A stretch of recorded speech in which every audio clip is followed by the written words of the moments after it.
Hello my lovely viewers, this video I'll show you how to change eFootball Konami password.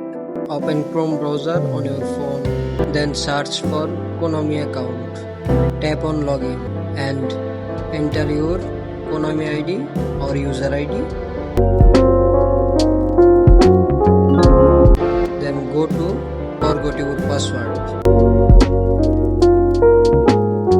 Enter your Konami ID. Then Konami will send you an email. Then go to your Gmail